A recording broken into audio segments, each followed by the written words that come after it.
Hey, I'm Will LaVeist. He's Derek Claville. You tune into LaVeist and Claville, where we give it to you straight the way it is from a black male's perspective, because it's like that, and that's the way it is. So let's get right to this show. The Chauvin, Derek Chauvin verdict. Still reeling from this, this issue of the murder of George Floyd. So the verdict is finally in. Derek Chauvin was sentenced to 22.5 years for the murder of George Floyd. Chauvin was not remorseful, and there are still many people who feel justice wasn't fully served by the amount of time that he got. And there's also still many who feel that, quite frankly, he still shouldn't have gotten any time at all. So, the amount of time wasn't enough. Is it justice? Where are we at now, and where are we going? I mean, Claville, you're the attorney. Talk to us. I mean, was this enough time? 22.5 years. Is this the right number? What's going on here? Explain it. Well, Will, to be honest with you, no matter how much time you got, you were going to have one side that was satisfied and the other side that's not. We have to also take into consideration that this was a person that used his position of power, of trust, inflicted one of the worst types of pain on another human being. Absolutely. Death. And took his life away. It was one of the most humiliating ways to die. Mm. You had another grown man begging for his life from another man who was there to protect and serve. He did it so cavalier. As people watched. And filmed. Yes. Think about it. He literally had no sense of fear. And thank God it was filmed. It happened. Adverse.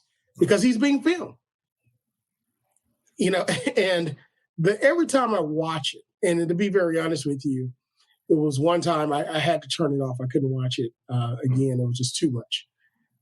Which I believe that the young lady that received the honorary Pulitzer Prize for her bravery to record that. Because without her recording, without the restraint, absolutely, and the humanity of the citizens that were there begging for the officer to please let him up over and over again, this moment would not have come. Yeah, because you had other officers who were there who were watching on, and those trials are coming as well. But that just reinforces the whole issue of, in the Black community, police, the concept of protect and serve seems to be elusive when it comes to Black and brown people, because you had other officers who were there watching this on the scene. He's, like you said, he's being filmed doing this. And then to add insult to injury, I can tell you from a reporter's standpoint, the initial police report that went in, you would have thought that nothing as tragic, as violent, as inhumane had actually gone on. So yes, the filming of this is critical. And now we finally have the verdict, at least with Chauvin, with the others to come. Yeah. As a matter of fact, you mentioned the initial police report. Right. The initial police report, like you said, if you take a look at it, audience, just go, look it up. It is one that shows that, like you said, it was nothing just happened. It was, a routine stop. Somebody died, and it was a resistance, and that was it. Even it took a force, a movement of requests in order to get the police department to turn over additional information. So it's not like the police department was like, oh, we got a bad officer, a bad apple, let's cooperate immediately. They didn't do that. They only did it when they were their feet were held to the fire and they had to be accountable. And one thing about this, and we're going to talk about a verdict in just a moment, but in thinking about the trial, you think about this, Will, you have every major officer within the head of those divisions, top to the training, to the supervisory, speak out against what Chauvin did because it wasn't in line with what they do. But of course, with their policy. However, it happens all the time because there are other cases that they're looking at in which he did this same thing to other citizens. So this is something that is systemic. The department is under now federal review. So let's see if they get it right. Yeah, and give the officers credit, the police chief, others who, as well as other officers across the nation and across the world, frankly, who said, this is over the line. And I think that's a point that's often missed among those who want to say that this is going overboard in terms of calls for defunding the police or police reform. They're missing the fact that there are a lot of officers who are also talking about police reform and who have said in this particular case, this is over the line. And so, we give credit where it's due. We should give credit to those officers as well. But Absolutely. This verdict, again, a lot of people are concerned about whether this is really the right number. I know that he got some time served as well. I mean, explain what the numbers are. So, let me break down the verdict for you. So he could have gotten up to 40 years for all the charges which he were convicted of. They ended up convicting him. The prosecution wanted 30 years. Right. The defense wanted probation and time served. Of course. As you said, there were many that felt like he shouldn't have gotten time, and that was one of them. But also, and believe it or not, there are people that believe still a very, very large percentage of individuals that believe that George Floyd was killed through a normal police stop. In other words, the officer himself should not be blamed for it. So that's a very, very high percentage. And we've talked about that in our Justice for George Floyd series. You can go back and take a look at it and see how we discuss this. But he wanted probation, time served. Prosecution wanted 30 years. Could have gotten up to 40. The judge himself awarded, or I'll say awarded, but handed down 22 and a half years with 199 days for time served while he was in custody awaiting trial. So let me say this, getting time served is not unusual. Okay. So that's something that happens quite often. So that's not the issue. The 22 and a half years, if you take a look at it, he actually provided that sentence based upon the highest crime in which he was convicted. Now, of course, he was convicted of lesser and what's called lesser and included offenses, but he was sentenced at the highest crime of the that he was convicted of. So, with that being the case, I think that it was quite a bit of time based upon how the judge actually handed down the sentence. Could he have gotten more? The answer is yes. But I think what we should take a look at is they got to go into the details. A judge can provide a sentence without possibility of parole. You can get that. It's handed out all the time. Right. When there's no possibility of parole, your only way of getting out of prison before your time served is through an appeal, which Derek Chauvin, he's going to appeal. Right. So that's going to happen. I doubt if the appellate court overturns anything. Everything was done by the book, very carefully, very methodical. Hats off to the Attorney General Ellis, who, of course, was a former U.S. Congressman. Hats off to the prosecution office. This was a well-planned, orchestrated case by the prosecution. It was almost flawless. Right. That's how you prosecute. Now, the other part of that is the judge did not say without possibility of parole. So what does that mean?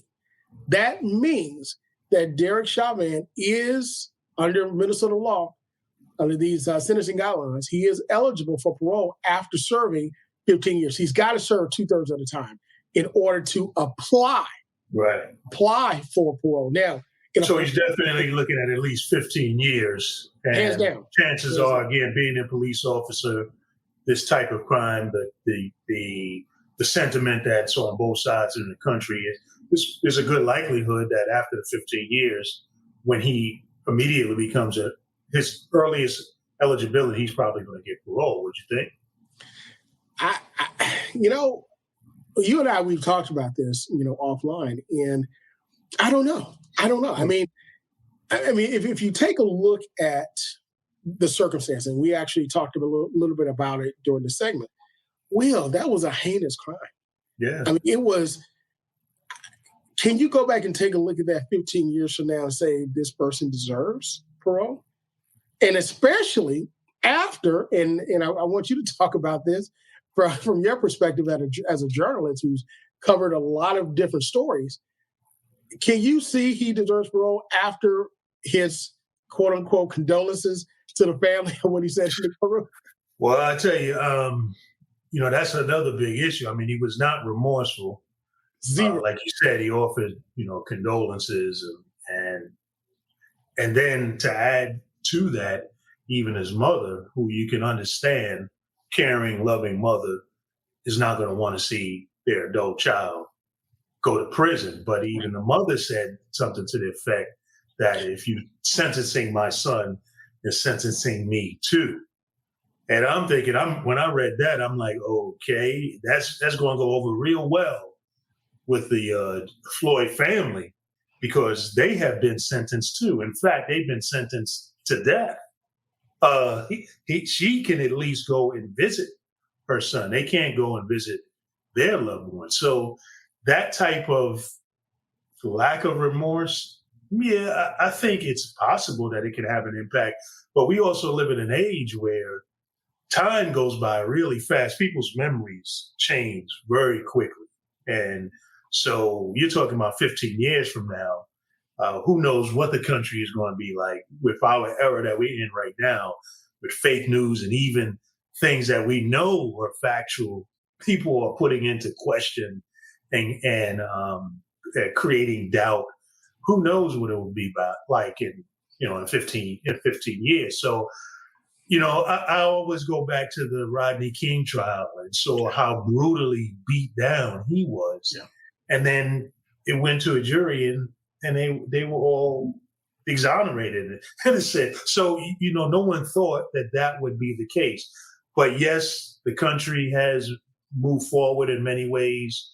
The fact that this verdict was even able to happen is a statement in and of itself of how the country has moved forward. But we also have a way of taking 2 steps forward and taking 3 or 4 steps back too. So we don't know. I'm not sure how it's going to look like in 15 years, but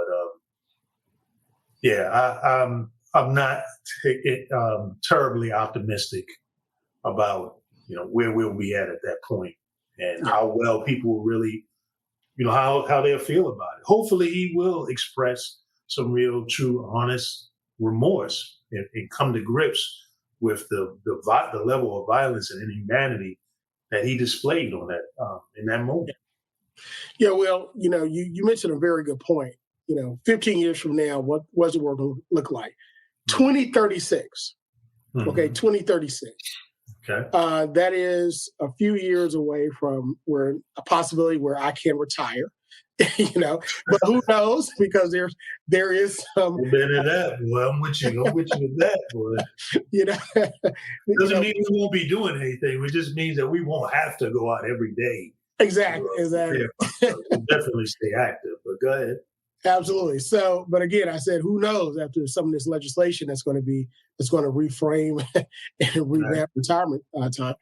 But 15 years from now, there's going to be a lot of changes in the world. But one thing I can say, you mentioned Rodney King case. I thought about other famous trials. The world is a different place. Rodney King could not happen today with an acquittal. It wouldn't happen. Really? Yeah. Will, it couldn't happen. That was too much evidence, right? But that was something that was accepted in LA police at that time. Mm. As a matter of fact, it was accepted decades before that. When you talk about the Rampart scandal, which also happened around the time of Rodney King. What you remember, but think about it. This trial with Derek Chauvin, one of the key issues was whether the trial should have been moved to a different community.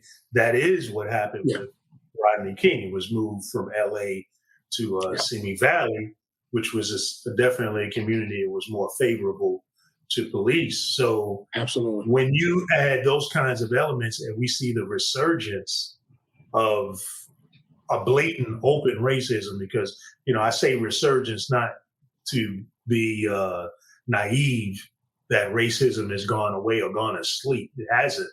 But when you see this openness about it and how it's being carried on in a younger generation, it leaves room for doubt to say, well, if a trial like this, if this trial, the Derek Chauvin trial, had been moved to a different community that was more favorable in terms of racial makeup, who's to know what the verdict would have been, whether it would have been as emphatic as this one. Absolutely. And I always think, Will, when you made that, when you gave that point about the trial being moved, again, I give hats off to the AG's office in Minnesota, to the prosecution. I mean, they really held to their guns because, of course, that was one of the motions to move the trial as well to a police-friendly or defense-friendly venue. Right. So, there are a lot of things that come into play before trial actually takes place, which is why I tell people, in trial, everything, you win your case, you win or lose your case in what's called pre-trial. Mm-hmm. Whatever happens pre-trial, that's the only thing that can come into trial. And trial itself is just a well-rehearsed dance. So what the prosecution did, again, we cannot overlook and overstate the job that they did to present the case in a way that really it presented itself. But we know how these narratives can change because, right. Again, I mentioned those polls, Will, where you have a certain segment of the population that believe that Derek Chauvin did nothing wrong. And that population is overwhelmingly white American, overwhelmingly Republican as well, and overwhelmingly an older white American. So when you take a look at the standards that were set years ago, they're still holding on to that standard. But but I do have a lot of optimism for the future, and I'll give you the reason why. Okay. One of the descendants of the Supreme Court Justice Taney, that actually decided was one of the justices that decided the Dred Scott case, which was the legal pen that set off the Civil War, or legal shot. He actually wrote the decision that said there are no rights that any black man has that any white man is bound to respect. Right? I mean, so he didn't have to write that because the case was actually overturned on a procedural process, not a substantive. So he didn't have to write anything, but he wrote that for a reason. All right, in order to what was that? To make a statement that the white man is above any rights that any black man has. There's definitely a caste system. There's definitely a pecking order. And absolutely. The black man is at the bottom. Right. Absolutely. So one of his descendants actually attended a session where he and the descendants of the Plessy case actually came together and talked about a lot of different things about racial reconciliation and things of that nature. And Will, one thing that he said, I have, and he's a retired advertisement executive and been around the country and the world. Okay. And he has access to a lot of places, right? That the average American doesn't have. And he made the statement. He said, what is your viewpoint of the future? Because of him being the descendant of the justice that wrote that. He made this statement. He said, I don't have a lot of hope for people my generation. He said, but for my grandchildren, not his children, but he said, for my grandchildren, I have a lot of hope and optimism that things will become more equal, because, of course, that was one of the issues of the Plessy versus Ferguson case. So, in listening to that, you have to think about that. Someone that says that comes from a lineage of holding those beliefs, and a person who is able to keep those beliefs in law, which means those behaviors continue on and are perpetuated. And it took a civil war to stop right? Those were, it took a war of thousands and thousands and thousands of people to die to get it. So Well, I see your point. I mean, because he is representative of it. I mean, because clearly his ancestor would not have made that statement. And so for us to come generations forward and he's making that statement, I'd love to share in that optimism. I do hope as well that with our grandchildren and going forward, that there will be more equality, justice, more respect across the board, that this insanity of racism, that just because of your skin color determines your value and your place in society, is really just is illogical. It's madness. Is not rooted in any real science, or it's not godly. What people do strongly hold to it. It is really is troubling as we see the amount of racism that's rising up among and being carried forward among younger generations. So when you talk about the future, one of the things that we have that's pending now is the George Floyd Justice and Policing Act of 2021, Civil Rights Act, looking at reforming police, but it's very much stuck. It's very much being debated. It's very much not really moving forward. I mean, so that's another reason there to be less than optimistic about the future. What can you say about that act and where we're at and what's the likelihood of it getting passed? So Will, that's a very good point, because right now the George Floyd Crime and Policing Act itself is one that is pretty much stalled. It's one that had a lot of hope. I mean, people marched forward across the country. I mean, people sacrificed. You had people traveling to and fro. I had young people going to this place. They were galvanizing around this issue of policing and really accountability, both community and policing. And all of a sudden it stalled. This is why young people went to the streets. Young people of all different backgrounds, races, went to the streets to say this is enough. And now here we are, it's stalling. Absolutely. And look, unfortunately, Will, I mean, this is something where there is a lack of trust brewing from the young progressive, what they're called progressive, they're called young liberals, however you want to address it. But the young people that are going to the polls, voting for individuals that say, hey, we can do this, we can do that, we can do this, we can do that. Hands down, they're saying, you know what? I don't know. If the political process is for me. I don't know if we can make change through the political process. You're saying vote for change, where we're not getting the change. Right. I think what's missing is that, where we grew up, we understood political stump speeches to be just that. They start and stop at the stump. Okay, that's what they are. But the real meat to policy is behind the scenes. The real meat to policy is dealing and working with legislators. And again, we talked about protesting and policy, lobbying and protesting. Where does it all meet? That's that circle that if the protesters, if the community, if the grassroots organizations can grasp that lobbying part, from protests, put lobby in the middle, and then policy, and then just keep that circle going. I mean, but what is the leverage that moves when you're putting that policy and lobbying piece in it? What is the leverage that moves these politicians to do the right thing? Because taking to the streets has its place, right? But what often happens and what we've seen is that as different elements raise and hit the streets and increase the level of violence, right? Whereas essentially undermining the peaceful protesters, right? As the violence increases, what happens is now both sides, right, start saying, well, we've got to have law and order. We've got to have law and order. And so what is the leverage to lobbying and putting that piece together that moves these politicians?